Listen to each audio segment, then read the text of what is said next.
नमस्कार दोस्तों, स्वागत है आपका friends at preparation YouTube channel पर। इस चैनल पर मैं लेके आता हूँ रोजाना एजुकेशनल वीडियो। आज की इस वीडियो में हम लोग डिस्कस करेंगे करंट अफेयर और जनरल स्टडी से रिलेटेड वे सारे क्वेश्चन जो कि आपसे पूछे जा सकते हैं किसी भी कॉम्पिटेटिव एग्जामिनेशन में। वीडियो को अटेम्प्ट करिए एज ए क्यूज और चेक करिए कि आप कितने क्वेश्चन के आंसर सही कर पा रहे हैं, और वीडियो के एंड में आप अपना स्कोर मेंशन करना ना भूलें। अगर कोई डाउट है, कोई सजेशन है, तो वो भी आप कमेंट करके मुझे बता सकते हैं। वीडियो के डिस्क्रिप्शन में आपको मिल जाएगा एक लिंक जिससे आप मेरा टेलीग्राम ग्रुप ज्वाइन कर सकते हैं। इसके अलावा करंट अफेयर वीडियो की प्लेलिस्ट भी आप देख सकते हैं जहां से आप रिवीजन कर सकते हैं, और कुछ यूजफुल वीडियो है उसका लिंक भी मैंने डिस्क्रिप्शन में दे रखा है जो आपके लिए काफी यूजफुल हो सकती है अगर किसी भी कॉम्पिटेटिव एग्जाम के लिए आप प्रिपरेशन कर रहे हैं। चलिए वीडियो की स्टार्ट करते हैं फर्स्ट क्वेश्चन के साथ। क्वेश्चन 1 है आपके लिए, consider the following pair of storms and the ocean where they mainly occur. यानी कि इस क्वेश्चन के अंदर आपके पास ये स्टॉर्म्स यानी कि जो तूफान वगैरह आते हैं उसके बारे में आपसे पूछा जा रहा है, और उसके बाद ये सेकंड कॉलम में आपको दे रहा है ओशन दे रहा है, यानी कि ओशन दे रखा है और ये जो तूफान वगैरह जो आते हैं ओशन के अंदर उसके रिगार्डिंग में कुछ दे रखे हैं, और आपसे पूछा जा रहा है कि करेक्टली कौन मैच है। यानी कि जैसे ये फर्स्ट है टाइफून, यह बोला जा रहा है टाइफून जो है वो पैसिफिक ओशन का मतलब ये है कि प्रशांत महासागर के अंदर ये आते हैं। ठीक है, ये हिंदी में आप कर सकते हैं इसे प्रशांत महासागर, यानी कि आपको ये बताया जा रहा है कि पैसिफिक ओशन के अंदर आता है टाइफून। ठीक है, ये फर्स्ट आपसे बोला जा रहा है। अगर हम बात करें सेकंड की, तो सेकंड में आपसे बोला जा रहा है हुरिकेन, और हुरिकेन के बारे में आपसे बोला जा रहा है अटलांटिक ओशन के अंदर ये स्टॉर्म आता है, इसकी लोकेशन के बारे में आपको बताया जा रहा है। ठीक है, अच्छा उसके बाद जो थर्ड है आपके पास, थर्ड में आपसे बोला जा रहा है कि तोंडोस के बारे में बोला जा रहा है, और ये तोंडोस के बारे में बोला जा रहा है कि भी ये आता है इंडियन ओशन के अंदर, यानी कि हिंद महासागर के अंदर आता है। ठीक है, तो आपको चेक करना है कि करेक्टली कौन सा मैच है। ठीक है, तो ऑप्शन ए के अकॉर्डिंग आपसे बोला जा रहा है फर्स्ट स्टेटमेंट करेक्टली मैच है। ऑप्शन बी के अकॉर्डिंग बोला जा रहा है फर्स्ट और सेकेंड, यानी कि ये वाला और इसके अलावा ये वाला, ये दोनों करेक्टली मैच है। और थर्ड में आपसे बोला जा रहा है तीनों ही करेक्टली मैच है। तो करेक्टली कौन कौन से मैच है, यानी कि सही तरीके से जो आपको दे रखे हैं वो आपको आइडेंटिफाई करना है। ठीक है, चलिए क्वेश्चन को अटेम्प्ट करिए और अपना आंसर बताइए कि सही आंसर इसका क्या होना चाहिए। ठीक है, तो आई होप क्वेश्चन आपको समझ में आ गया होगा। चलिए क्वेश्चन अटेम्प्ट कर लीजिए। तो इस क्वेश्चन का जो करेक्ट आंसर है वो है बी। बी का मतलब ये हुआ कि सेकंड और फर्स्ट ये तो करेक्ट है, थर्ड गलत है। थर्ड यानी कि जो आपसे जो बोला जा रहा था थर्ड में कि इंडियन ओशन के बारे में, कि इंडियन ओशन के अंदर जैसे कि आप इस क्वेश्चन में देख रहे हैं कि भी तोरडोस ये इंडियन ओशन के अंदर है, जो कि गलत है। एक बार आप वर्ल्ड मैप देख लीजिए, वर्ल्ड मैप के हिसाब से आपको पता लग जाएगा कि वर्ल्ड के अलग अलग एरिया में समुद्र में जो तूफान वगैरह आता है उसको किस किस नाम से पुकारा जाता है। अगर हम सबसे पहले अपनी कंट्री की बात करें तो ये हमारी कंट्री की लोकेशन है। ठीक है, यानी कि इंडिया की लोकेशन है, और हमारी कंट्री में जो बे ऑफ बंगाल है, ठीक है, ये वाला रीजन जो ये शेडेड है आपको येलो कलर में दिख रहा है, और इसके अलावा ये जो अरेबियन सी है, इस रीजन में जो साइक्लोन आता है वो तूफान आता है उसे हम लोग साइक्लोन बोलते हैं। अच्छा, अगर हम बात करें इस तरह से इस पूरे पर्टिकुलर एरिया में, इस पूरे एरिया में यानी कि इंडियन ओशन की अगर मैं मेनली बात करूं तो इसको तो साइक्लोन बोल दिया जाता है। अगर हम बात करें कि भी ये अमेरिका कनाडा वाला जो रीजन है इसे यहाँ पे हुरिकेन बोला जाता है, यानी कि आप ये बोल सकते हो कि अटलांटिक वाला ओशन के अंदर इसे हुरिकेन नाम से जाना जाता है। अगर हम बात करें ये जो ऊपर वाला जो एरिया, ये जापान के आसपास का जो एरिया आप देख रहे हैं जो कि पैसिफिक ओशन के अंदर जो आता है, ठीक है, इस एरिया की अगर हम बात करें इसे टाइफून बोला जाता है, यानी कि अलग अलग जगह पे इसे अलग अलग नाम से जाना जाता है। ठीक है, तो आपका जो करेक्ट आंसर है वो आपका ऑप्शन बी हो जाता है। इसके अलावा कुछ और भी चीजें होती हैं, जैसे विली विलीज भी होते हैं, जो कि ऑस्ट्रेलिया के ये वाला जो रीजन है, ये रीजन जो दिख रहा है आपको, इस रीजन में जो तूफान आता है उसे विली विली भी बोला जाता है। इसका जो वेस्टर्न रीजन है, इस रीजन की मैं बात कर रहा हूं, इधर साउथ वेस्ट वाला जो एरिया है, इस रीजन में जो आता है उसे विली विली भी नाम से पुकारा जाता है। तो करेक्ट आंसर हमारा ऑप्शन बी हो जाता है। देखते हैं नेक्स्ट क्वेश्चन। नेक्स्ट क्वेश्चन में आपसे पूछा जा रहा है with reference to the enhance access and service excellence, जिसे ईज बोला जा रहा है, reform agenda, consider the following statement. ये जो एजेंडा आया हुआ है इस एजेंडा के बारे में, यानी कि ईज एजेंडा के बारे में आपसे क्वेश्चन पूछा जा रहा है, ये है क्या चीज, और इसके रिगार्डिंग में आपके पास ये फर्स्ट स्टेटमेंट है और नीचे सेकंड स्टेटमेंट है। दो स्टेटमेंट आपको दे दिए गए हैं, दोनों स्टेटमेंट को ध्यान में रखते हुए आपको चूज करना है कि करेक्ट स्टेटमेंट क्या है। फर्स्ट स्टेटमेंट का अकॉर्डिंग ये बोला जा रहा है it has been commission through the Reserve Bank of India, यानी कि रिजर्व बैंक ऑफ इंडिया के थ्रू, यानी कि आरबीआई के थ्रू ये जो कॉन्सेप्ट है, एजेंडा लाया गया है, जिसका नाम है ईज, यानी कि enhance access and service excellence. और स्टेटमेंट 2 में बोला जा रहा है it envision providing door step banking service to the customer, यानी कि इसका जो एक विजन है कि भी इसका जो मेन उद्देश्य कह लीजिए, एक एम है, वो ये कि डूर स्टेप पे बैंकिंग सर्विस को प्रोवाइड करना मेन टारगेट है इस एजेंडा का। तो ये दो स्टेटमेंट आपको दे दिए गए। अब आपसे पूछा जा रहा है कि करेक्ट स्टेटमेंट क्या है। ऑप्शन ए के अकॉर्डिंग फर्स्ट स्टेटमेंट करेक्ट है, ऑप्शन बी के अकॉर्डिंग सेकंड स्टेटमेंट करेक्ट है, ऑप्शन सी के अकॉर्डिंग बोला जा रहा है कि फर्स्ट और सेकंड दोनों ही स्टेटमेंट करेक्ट है, और ऑप्शन डी के अकॉर्डिंग बोला जा रहा है कि फर्स्ट और सेकंड दोनों ही स्टेटमेंट गलत है। तो करेक्ट स्टेटमेंट आपके अकॉर्डिंग क्या है, चलिए क्वेश्चन को अटेम्प्ट कर लीजिए। तो इस क्वेश्चन के अगर करेक्ट आंसर की हम बात करें तो यह है आपका ऑप्शन बी। बी का मतलब ये कि सेकंड स्टेटमेंट सिर्फ वो करेक्ट है, फर्स्ट स्टेटमेंट गलत है। यानी कि ये जो बोला गया आपसे कि आरबीआई के द्वारा ये ईज कॉन्सेप्ट यानी कि इनहेंस एक्सेस सर्विस एक्सीलेंस लाया गया है, ये बात गलत है। ये आरबीआई के द्वारा नहीं लाया गया, बल्कि ये इंडियन बैंक के द्वारा लाया गया है। ठीक है, यानी कि आप ये बोल सकते हैं कि इंडियन बैंक एसोसिएशन जो है वो ये कॉन्सेप्ट लेके आई है, और इसे 2018 में जनवरी 2018 में इस रिफॉर्म को लॉन्च किया गया था। यानी कि फर्स्ट स्टेटमेंट जो हमारा हो गया वो गलत हो गया। ठीक है, अगर हम बात करें सेकंड स्टेटमेंट की, तो सेकंड स्टेटमेंट बिल्कुल करेक्ट है, जिसमें आपसे ये बोला गया कि डूर स्टेप पर ये बैंकिंग सर्विस को प्रोवाइड करना है। इसका जो मेन एम है, मतलब इस इंस्टीट्यूशन है, यानी ये जो इंडियन बैंक एसोसिएशन है, इसका जो मेन मोटो है कि क्लीन स्मार्ट बैंकिंग प्रोवाइड करना इनका मेन एजेंडा है। और इस ऑर्गेनाइजेशन का 26 सितंबर 1946 में स्टैब्लिश किया गया था। यानी कि जितने भी बैंक है हमारी कंट्री के अंदर, उन बैंक का एक एसोसिएशन है, और वो सारे एसोसिएशन मिलकर के एक साथ काम करते हैं। ठीक है, जो कि आप कह सकते हो इसका हेडक्वार्टर या फिर कह सकते हो वो मुंबई के अंदर है, और इस एसोसिएशन ने ही ईज कॉन्सेप्ट को यानी ईज एजेंडा को लेके आई है, जिनका मेन टारगेट ये है कि जो भी बैंकिंग फैसिलिटी है लोगों के घर घर तक पहुंचे। ठीक है, तो करेक्ट आंसर आपका ऑप्शन बी हो जाए। बाकी इसके 6 फंक्शन है, ये आप यहां से देख सकते हैं इसके क्या क्या फंक्शन है। ठीक है, तो मतलब घर पे मतलब कस्टमर को एक रिस्पॉन्सिबल सर्विस प्रोवाइड करना, अच्छी बैंकिंग प्रोवाइड करना, ठीक है, क्रेडिट फैसिलिटी देना, और इस तरह की कुछ और भी फैसिलिटी है जो मेन टारगेट है इस एजेंडे के अंदर। ठीक है, चलिए देखते हैं नेक्स्ट क्वेश्चन। तो नेक्स्ट क्वेश्चन में आपसे पूछा जा रहा है with reference to the Indo Pacific trilateral dialogue consider the following statement. यानी कि आपसे पूछा जा रहा है जो इंडो पैसिफिक रीजन, एक बार चलते हैं क्वेश्चन नंबर 1, और उसमें जो मैंने आपको मैप दिखाया था उस मैप को एक बार दोबारा देख लेते हैं। ठीक है, मैं बात कर रहा हूं इस मैप की, जिसके अंदर पैसिफिक ओशन की बात कर लेते हैं। यानी कि ये जो एरिया, इंडिया का एरिया, और इंडिया के अलावा जो ये जो एरिया देखते हैं, यानी Indian ocean plus Pacific ocean. ठीक है, इस एरिया की बात की जा रही है, जिसे कंबाइंड आप बोल सकते हो पैसिफिक ओशन। यानी कि ये आपको जो दिख रहा है ये वाला एरिया इंडियन ओशन, और इधर जो एरिया दिख रहा है ये वाला, और ये वाला जो एरिया आपको दिख रहा है पूरा, ठीक है, इधर का जो एरिया ये है पैसिफिक ओशन। यानी कि जब इन दोनों को कंबाइन करते हैं तो उसे आप बोल सकते हो इंडो पैसिफिक ओशन। उसके रिगार्डिंग में आपसे क्वेश्चन है कि with reference to the Indo Pacific trilateral dialogue consider the following statement. यानी कि इस पैसिफिक ओशन को और इंडियन ओशन को कंबाइन करके ध्यान में रखते हुए एक डायलॉग होता है, उसके रिगार्डिंग में आपसे क्वेश्चन पूछा जा रहा है। ये फर्स्ट स्टेटमेंट है और ये सेकंड स्टेटमेंट है।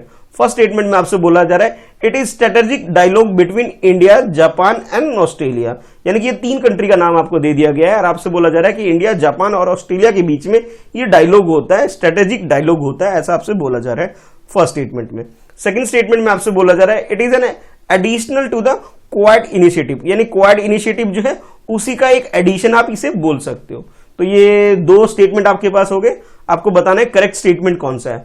ऑप्शन ए के अकॉर्डिंग फर्स्ट स्टेटमेंट करेक्ट है, ऑप्शन बी के अकॉर्डिंग सेकंड स्टेटमेंट करेक्ट है, ऑप्शन सी के अकॉर्डिंग फर्स्ट और सेकंड दोनों ही स्टेटमेंट करेक्ट है, और ऑप्शन डी में आपसे बोला जा रहा है neither one not two, it means दोनों ही स्टेटमेंट गलत है।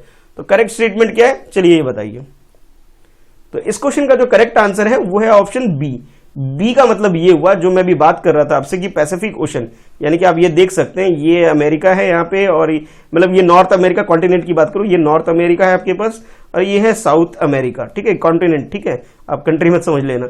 और ये ऑस्ट्रेलिया, और इधर है हमारी कंट्री इंडिया, और ये जो रीजन है ये इंडियन ओशन वाला रीजन है सारा। ठीक है, और ये जो रीजन है पैसिफिक ओशन है। अगर दोनों को कंबाइन कर दे तो इसे इंडो पैसिफिक ओशन आप बोल सकते हो। ये पूरा कंबाइंड एरिया, इस एरिया की बात की जा रही है। तो इसके रिगार्डिंग में सितंबर अभी जो रिसेंटली 2020 जो चल रहा है, इसके बारे में बोला जा रहा है कि इंडिया, ऑस्ट्रेलिया और फ्रांस ने मिलकर के एक डायलॉग रखा है कि भी यहाँ पे एक ट्राइलेटरल फ्रेमवर्क होना चाहिए कि इस एरिया में ट्रेड कैसा करें। यानी कि जो आपसे जो बोला गया कि जापान इसका पार्ट है ट्राइलेटरल डायलॉग का, नहीं, ये बात गलत है। जापान नहीं बल्कि यहाँ फ्रांस होना चाहिए था। तो करेक्ट आंसर जो पूछा जा रहा था आपसे कि फर्स्ट ऑप्शन, तो फर्स्ट ऑप्शन तो हमारा इस वजह से नॉट करेक्ट हो गया, यानी कि गलत हो गया। अब क्वाड के बारे में जान लेते भी, क्वाड कंट्री कौन कौन सी होती है। तो क्वाड के अंदर क्या है, यूएसए, जापान, ऑस्ट्रेलिया, इंडिया, यानी कि ये 4 कंट्री मिलकर के क्वाड ग्रुप फॉर्म करती है, जो कि मेनली चाइना से डील करने के लिए इसका फॉर्मेशन किया गया है। यानी कि ये जो चाइना है, यहाँ पे जो आप कैसे ईस्ट चाइना सी, येलो सी, और इस एरिया में जो अपनी वो दादागिरी एक तरह से जमाता है कि भाई ये सारा मेरा एरिया है, तो उसको डील करने के लिए और यहाँ पे ट्रेड को बैलेंस करने के लिए इंडिया, ऑस्ट्रेलिया, जापान और अमेरिका ने एक ग्रुप फॉर्म किया है जिसे क्वाड बोला जाता है। तो यानी कि आप ये बोल सकते हो कि भी सेकंड स्टेटमेंट तो करेक्ट है, फर्स्ट स्टेटमेंट गलत है। और क्वाड को ही फर्दर आगे बढ़ाते हुए इसके अंदर फ्रांस के साथ इंडिया और ऑस्ट्रेलिया ने मिलकर के, ठीक है, इंडिया और ऑस्ट्रेलिया ने मिलकर क्या किया, ट्राइलेटरल डायलॉग यहाँ पे बातचीत की है। ठीक है, चलिए देखते हैं नेक्स्ट क्वेश्चन। तो नेक्स्ट क्वेश्चन में आपसे पूछा जा रहा है विद रेफरेंस टू प्रधानमंत्री मत्स्य संपदा योजना, यानी कि मत्स्य यानी कि जो फिशिंग का जो सेक्टर होता है, मछली वछली पकड़ना वगैरह जो सेक्टर होता है, उसके बारे में आपसे बोला जा रहा है कि विद रेफरेंस टू प्रधानमंत्री Matsya Sampada Yojana which of the following statement are correct, यानी कि कौन कौन से स्टेटमेंट करेक्ट है ये आपको आइडेंटिफाई करना है। ये फर्स्ट स्टेटमेंट है इसके रिगार्डिंग में, ये सेकंड स्टेटमेंट है। फर्स्ट स्टेटमेंट में बोला जा रहा है it aims to boost production and double the farmers income, यानी कि इस सम्मान को देने का, यानी कि आप ये बोल सकते हैं ये जो योजना लाई गई है, इस योजना का मेन टारगेट ये है कि प्रोडक्शन इंक्रीज करना, नंबर 1। नंबर 2 आपसे बोला जा रहा है कि फार्मर की इनकम डबल करना है। आप लोगों को मालूम ही होगा कि भाई 2022 के अंदर गवर्नमेंट का एक टारगेट है कि जो फार्मर है, ठीक है, फार्मर्स की इनकी इनकम को डबल करने का टारगेट रखा गया है, यानी कि इनकी इनकम को 2 टाइम्स कर देना मेन टारगेट रखा गया। उसी के अंदर इस प्रोग्राम को लॉन्च किया गया, ऐसा आप समझ सकते हैं। और सेकंड स्टेटमेंट में आपसे बोला जा रहा है it aims to create fisheries cluster through the backward and forward linkage, यानी कि जो बैकवर्ड क्लब जो इस सेक्टर के अंदर फिशरी सेक्टर की अगर हम बात करें तो इसमें जो भी बैकवर्ड एरिया है प्लस फॉरवर्ड एरिया है, इनके बीच में जो लिंकेज हो रहा है, जो गैप बन रहा है, इसको स्ट्रेंथन करने के लिए, मजबूत बनाने के लिए ये योजना लाई गई है। ठीक है, तो ये 2 स्टेटमेंट आपके पास हो गए। आपको बताना है कि करेक्ट स्टेटमेंट कौन सा है। ऑप्शन ए के अकॉर्डिंग फर्स्ट स्टेटमेंट करेक्ट है, ऑप्शन बी के अकॉर्डिंग सेकंड स्टेटमेंट करेक्ट है, ऑप्शन सी के अकॉर्डिंग बोला जा रहा है कि फर्स्ट और सेकंड दोनों स्टेटमेंट करेक्ट है, ऑप्शन डी के according neither one not two, it means first और सेकंड दोनों ही स्टेटमेंट गलत है। ठीक है, तो करेक्ट स्टेटमेंट क्या है चलिए बताइए।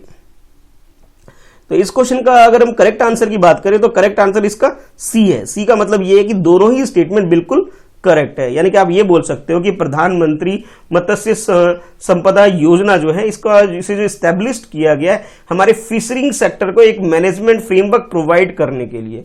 और यहाँ पे जो क्रिटिकल गैप जो बन रहा है दोनों तरीके, यानी कि आप ये बोल सकते हो फॉरवर्ड और बैकवर्ड जो क्लास है या मार्केट है उनके बीच में जो गैप है उसको दूर करके एक मैनेजमेंट और अच्छी क्वालिटी कंट्रोल करने के लिए इसे लाया गया है। ठीक है, तो यानी कि आप ये बोल सकते हो कि जो फर्स्ट स्टेटमेंट जो आपसे बोला गया कि भाई इसमें जो बूस्ट करना, प्रोडक्शन को बूस्ट करना, एक्सपोर्ट को इंक्रीज करना, इस तरह के टारगेट को रखते हुए गवर्नमेंट ने इस योजना को लेके आई है। तो फर्स्ट स्टेटमेंट हमारा इस वजह से करेक्ट हो जाता है। अगर हम बात करें सेकंड स्टेटमेंट की, तो जिसमें ये बोला जा रहा है कि भाई ये बोला जा रहा था आपसे कि भाई ये फार्मर की इनकम डबल करना, उनको स्ट्रेंथन करना, हाँ ये सारी बात ठीक है। 2022 को टारगेट में रखते हुए, यानी फार्मर की इनकम को डबल करने के टारगेट को अचीव करने के लिए इस तरह का ये योजना लाई गई है हमारी कंट्री के अंदर, ताकि फिशरिंग सेक्टर को भी आगे प्रमोट किया जा सके, आगे बढ़ाया जा सके।